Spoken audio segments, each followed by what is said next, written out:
সুখবর। অবশেষে আজ নবম পে স্কেল কার্যকর হল।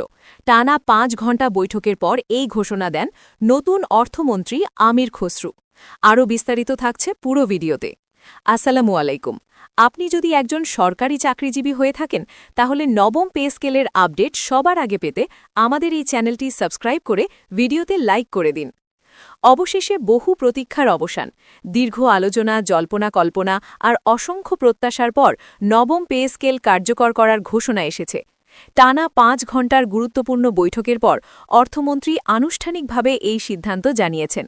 এই ঘোষণার মধ্য দিয়ে দেশের লাখো সরকারি কর্মকর্তা কর্মচারী, অবসরপ্রাপ্ত পেনশনার এবং তাদের পরিবারের জীবনে একটি নতুন অধ্যায়ের সূচনা হল।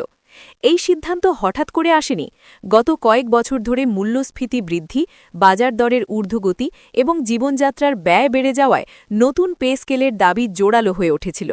বিভিন্ন দপ্তর, সংগঠন এবং কর্মচারী প্রতিনিধিদের পক্ষ থেকে বারবার আলোচনা ও প্রস্তাবনা দেওয়া হয়।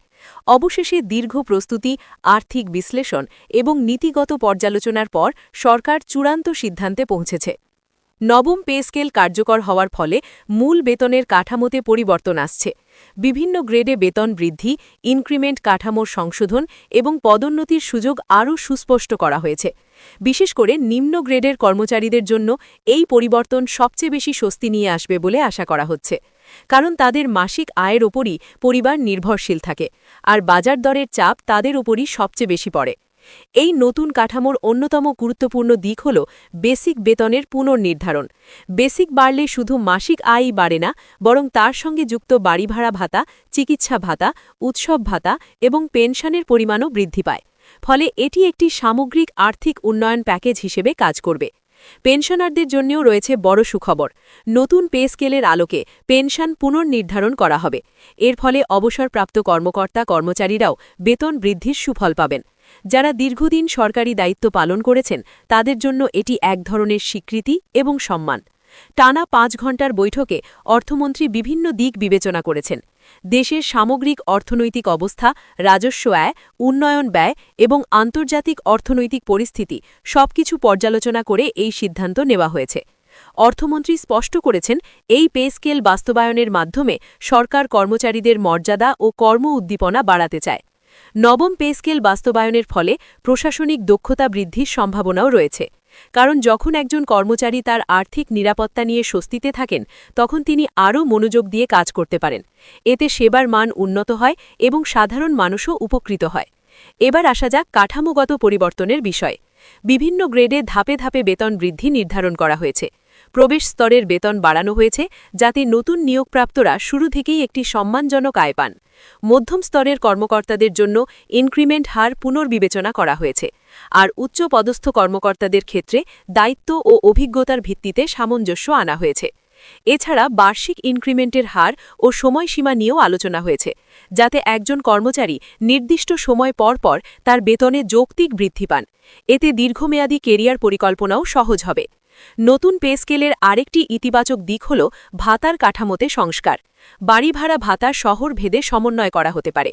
বড় শহরে বসবাসকারী কর্মচারীরা যেখানে বেশি খরচের মুখোমুখি হন সেখানে ভাতার হার বেশি রাখার বিষয়টি গুরুত্ব পেয়েছে।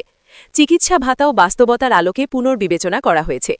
এই সিদ্ধান্তের আর্থিক প্রভাব নিয়ে অনেক আলোচনা ছিল।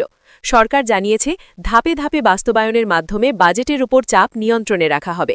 অর্থাৎ একবারে নয়, পরিকল্পিতভাবে কার্যকর করা হবে যাতে অর্থনীতিতে ভারসাম্য বজায় থাকে। অনেকেই প্রশ্ন করছেন, এই পে স্কেল কার্যকর হওয়ার ফলে বেসরকারি খাতে কোনো প্রভাব পড়বে কিনা। সাধারণত সরকারি বেতন কাঠামো পরিবর্তিত হলে বেসরকারি খাতেও একটি মনস্তাত্ত্বিক প্রভাব পড়ে।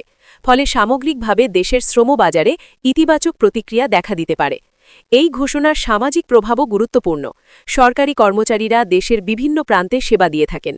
শিক্ষা, স্বাস্থ্য, প্রশাসন, আইন শৃঙ্খলা, অবকাঠামো উন্নয়ন সবখানেই তাদের অবদান রয়েছে। তাদের আর্থিক স্থিতি উন্নত হলে পরিবারের জীবনমান উন্নত হবে, যা সামগ্রিকভাবে সমাজে ইতিবাচক প্রভাব ফেলবে। নবম পে স্কেল কার্যকর হওয়ার ফলে সরকারি চাকরির আকর্ষণ আরও বাড়বে। মেধাবী তরুণরা সরকারি চাকরির প্রতি আগ্রহী হবে। এতে দীর্ঘমেয়াদে প্রশাসনের দক্ষ জনবল নিশ্চিত করা সম্ভব হবে। এই সিদ্ধান্তের মাধ্যমে সরকার একটি বার্তা দিয়েছে, কর্মচারীদের দাবি দেওয়া ও বাস্তব চাহিদাকে গুরুত্ব দেওয়া হয়। আলোচনার মাধ্যমে সমাধান সম্ভব এবং ধৈর্য ধরে অপেক্ষা করলে ইতিবাচক ফল পাওয়া যায়।